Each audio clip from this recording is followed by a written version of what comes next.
Primero de bachillerato B, valenciano con Malena, apuntes, hojas. Literatura.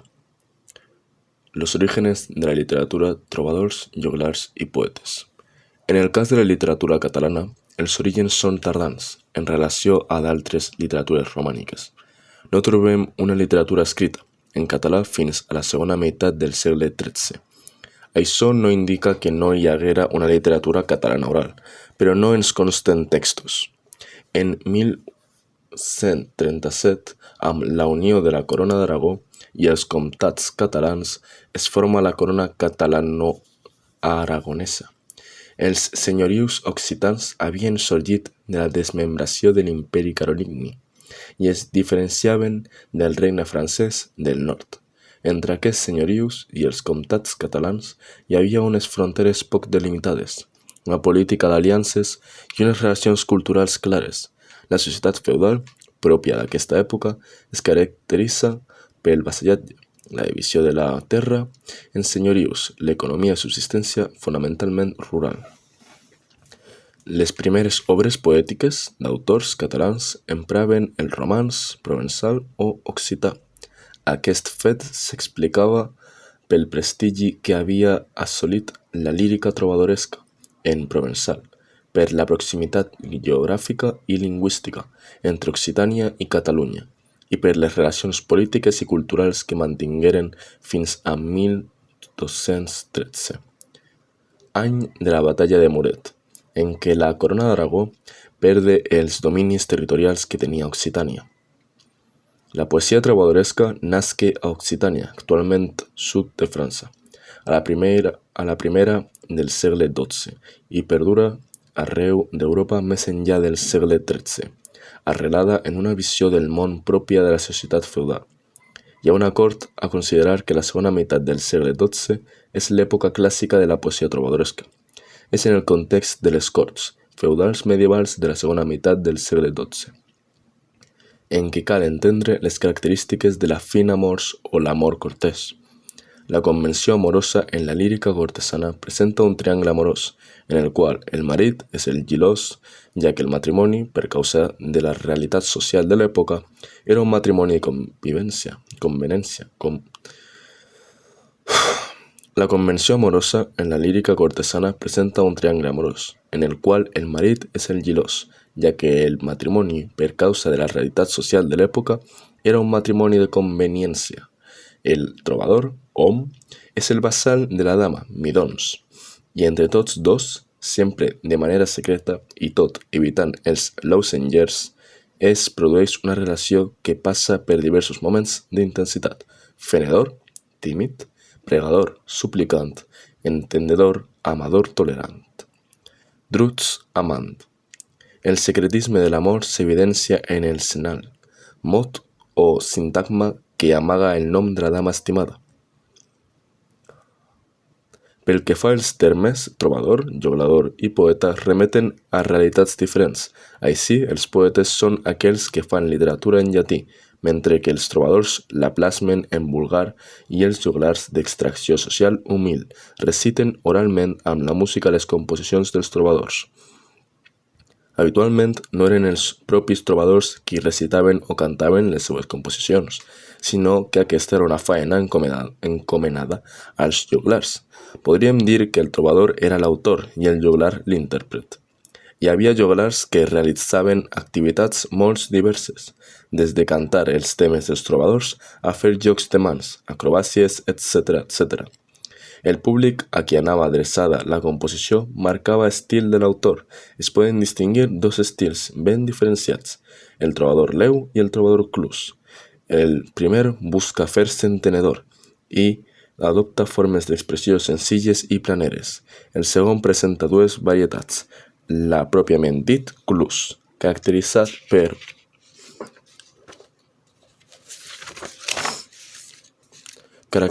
per l'hermetisme intel·lectual, portat per l'obscuritat del concepte i el ric que buscava una forma sofisticada i presenta una preocupació per la bellesa formal. La cançó i el sirventès són els principals gèneres en què s'expressen l'amor, en el primer cas, i la guerra en el segon, tots dos amb diversos subgèneres La cançó, gènere propi de l'expressió amorosa trobadoresca en què el trobador lloa i idealitza la dama segons l'acàustic. La cançó, gènere propi de l'expressió amorosa trobadoresca en què el trobador lloa i idealitza la dama segons l'acàustic.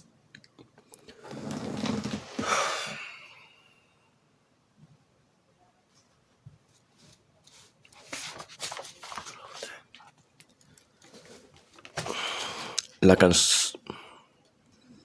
cançó, gènere propi de l'expressió amorosa trobadoresca en què el trobador lloa i idealitza la dama, segons la casuística de l'amor cortès, és la composició més característica de la poesia trobadoresca i generalment va acompanyada de melodia original.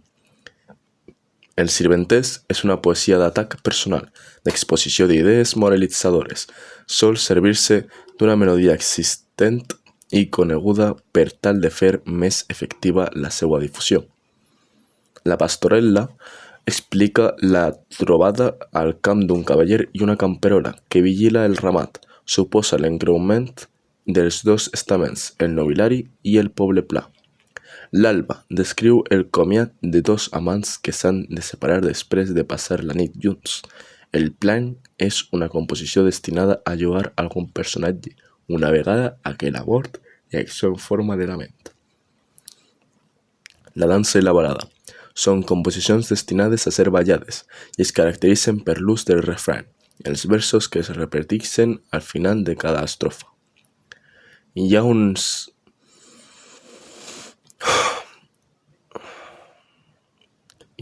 altres gèneres menors, caracteritzats en essència per ser un debat entre dos o més trobadors, com és el cas de la tensor.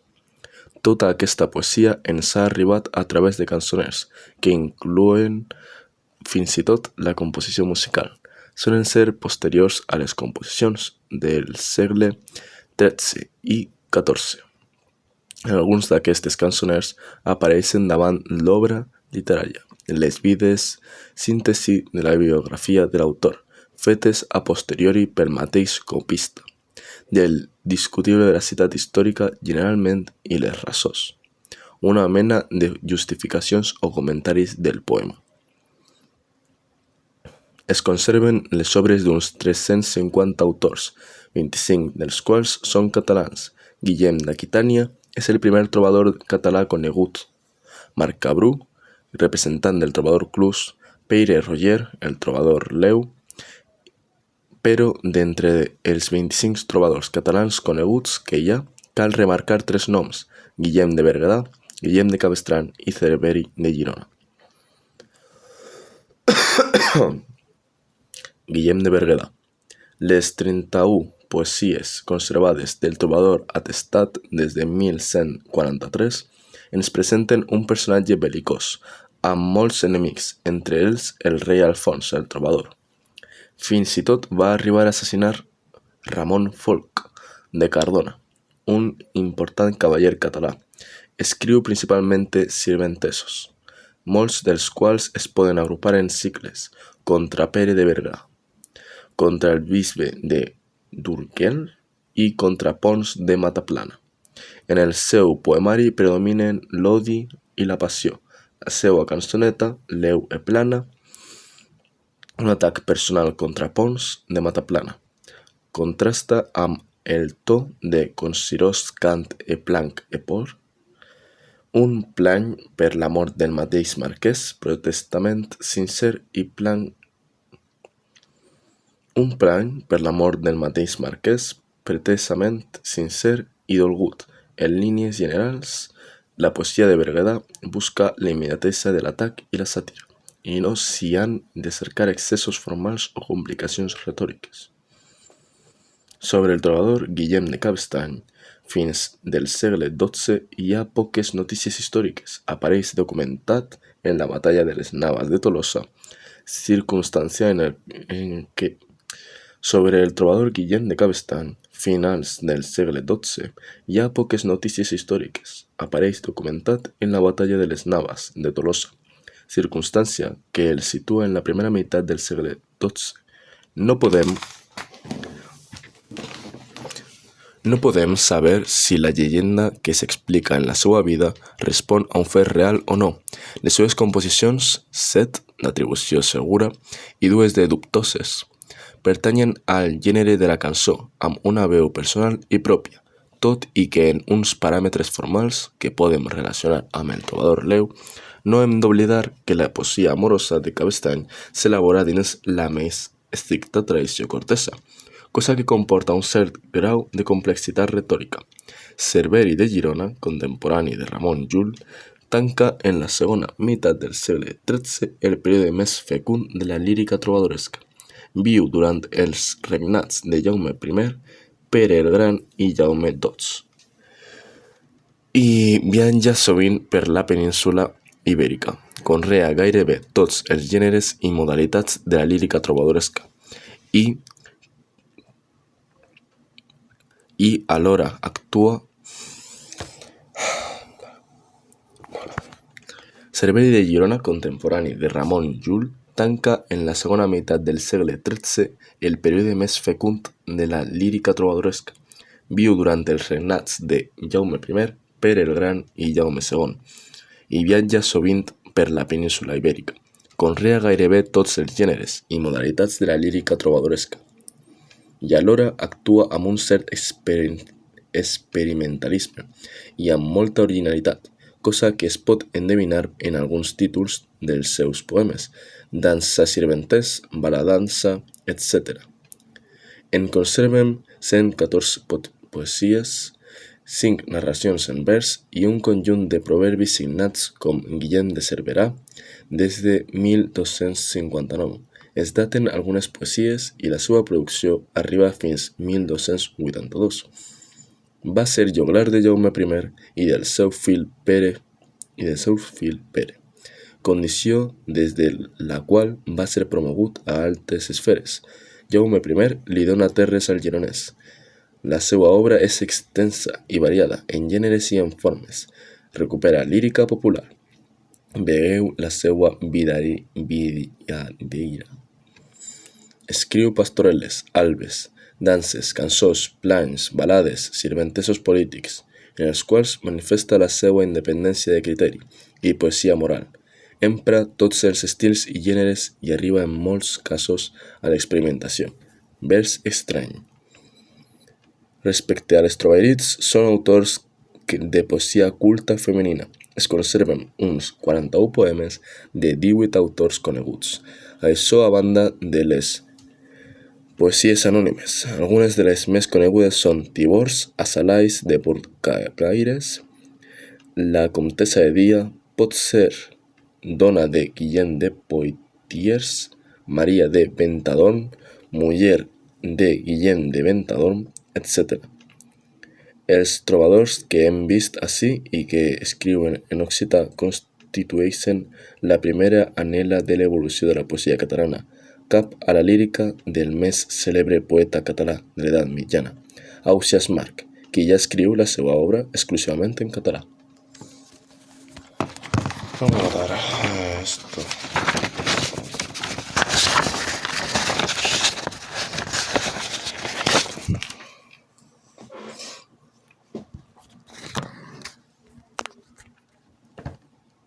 Ausiàs March. Ausiàs March. Els nostres poetes medievals van ser molt fidels a la poesia trobadoresca. Al llarg del segle XIV i principis del segle XV continuaven aferrats a aquella forma de pensar, de fer poesia. Fins i tot imitaven la llengua occitana, que era la que feien servir els trobadors, com hem vist. Però a partir de finals del segle XIV i principis del segle XV es produeix un canvi de l'estructura social de la corona d'Aragó, i com a conseqüència d'això, la poesia trobadoresca que venia conreant-se no connecta amb la realitat del moment, ja que és arcaica i artificiosa. La poesia en català es comença a fer més personal i en el panorama poètic de la península ibèrica. Comencem a destacar els autors valencians. Estem davant del procés de la posttrobadoria. No obstant això, respecte al segle XIV, cal destacar els consistoris, que són una iniciativa ciutadana per al manteniment de la lírica trobadoresca.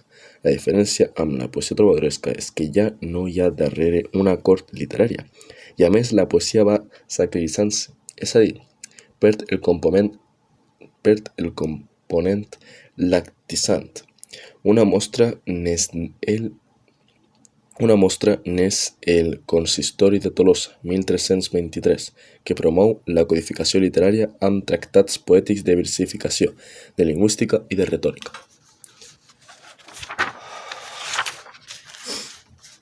Posteriorment, com a conseqüència de l'èxit del Consistori de Tolosa, es du a terme el Consistori de Barcelona, del qual en foren promotors Jaume March i Lluís d'Averçó.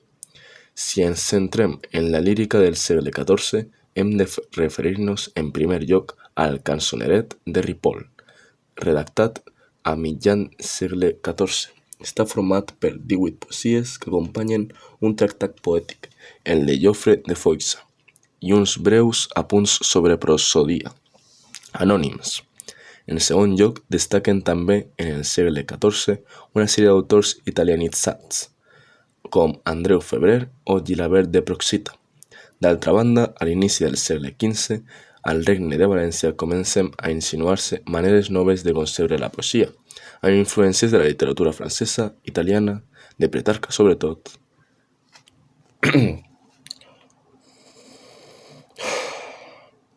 Els primers intents de distanciament respecte a la poesia trobadoresca els trobem en la figura de Jordi de Sant Jordi, qui escriu en els primers 20 anys del segle XV, protegit d'Alfons el Magnànim. Segurament estigué en la cort de Margarida de Prades, vídua de Martí I. Jordi de Sant Jordi té l'originalitat de reproduir formes i temes de la tradició trobadoresca en una època tardana, primer terç del segle XV, i precisament pot ser aquesta la causa del seu èxit. En la cort d'Alfons el Magnànim, mantenir-se fidel a una tradició que gaudia d'una gran popularitat. De tota manera, la poesia de Jordi de Sant Jordi, a més de tindre influències dels grans trobadors del segle XII, també en té del poeta llatí amorós Ovidi, de la poesia francesa medieval, i d'autors italians com Dante Alighieri i Francesco Petrarca. Els aspectes més remarcables de la seva poesia són l'atenció als ritmes i les formes clàssiques.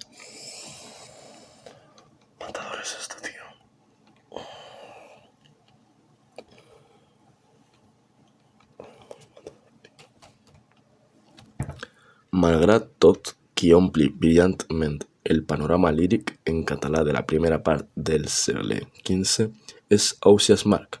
La tradició trobadoresca, unida amb el pensament escolàstic medieval, convergeixen en el corpus poètic marquià, per donar lloc a una sèrie de conflictes interns irresolubles que aboquen el poeta a la desesperació.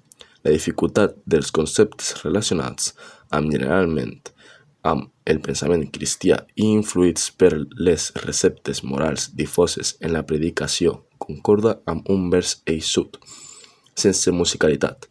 Els versos de March són durs i intensos a causa de la condensació de significats que contenen. La seua és una llengua poètica culta que no exclou, però, les expressions col·loquials.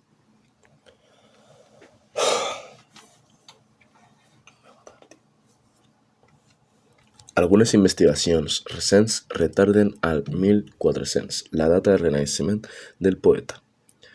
Probablement a València. March, després de participar en algunes campanyes al costat del rei, es va retirar a les seves possessions i es dedicà a administrar-les i a escriure el cançoner, que l'ha fet famós. Els 128 poemes que ens han arribat ho han fet en 13 manuscrits del segle XV i XVII i en diverses edicions antigues. D'acord amb Baltasar de Romani, podem dividir la seva obra en cants de mort, cants d'amor, cant espiritual i cants morals.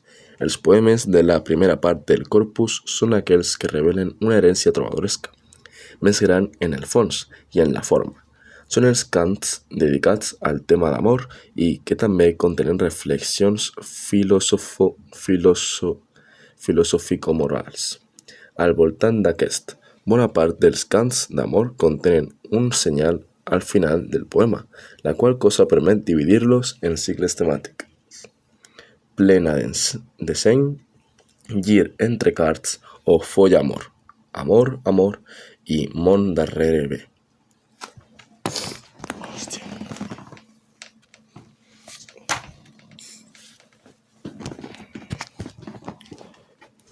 Els cants de mort són 6 composicions dedicades a la mort de l'esposa. El cant espiritual és un llarg poema, un diàleg del jo poètic amb Déu, mentre que els cants morals són uns quants poemes de molta reflexió ètica. La forma de Marc no és innovadora, sinó que ho és la temàtica que empra. Això, doncs, recull la manera de fer dels trobadors mitjançant versos decasíl·labs, un conjunt de cobles amb una tornada final, on hi sol aparèixer el senyal. El més habitual és el vers 4+5, amb cesura i amb rima masculina. És la llengua la principal innovació dels primers poemes d'Ausiàs Marc, perquè s'expressa ja no en occità, sinó en català real, i d'aquesta manera es col·loquen les bases per acabar amb la diglossia existent. Una altra novetat ressenyable és la combinació per una banda de l'experiència amorosa com a eix central del seu discurs i per una altra banda d'un fort component de reflexió moral. És aquest darrer punt el que justifica el didactisme de la poesia marquiana, amb un ús recurrent del símil i d'altres tècniques que tendeixen a persuadir els lectors. El poeta es considera mestre d'amor, és a dir, el millor amant i el que més pateix a causa de l'amor. I la dona és un ésser real, amb qualitats i defectes. Atrau el poeta no per la seva bellesa física o per la posició social, sinó per l'enteniment i el seu interior. Així, Ausiàs Marc construeix els seus discurs amorosos, coherent amb la tradició de l'amor ereos, l'amor entès com a malaltia, com a patiment continu per una alteració dels humors. El millor amador, que és Marc, ens explica quina ha de ser la via per evitar aquesta malaltia, l'amor pur. Per a això exclusivament s'ha d'estimar amb l'ànima, i ací rau el seu gran conflicte intern. Això només podem estimar els sants i els àngels, i la seva amada sols podrà correspondre-li un amor tal quan muira, perquè s'haurà desfet la càrrega del cos.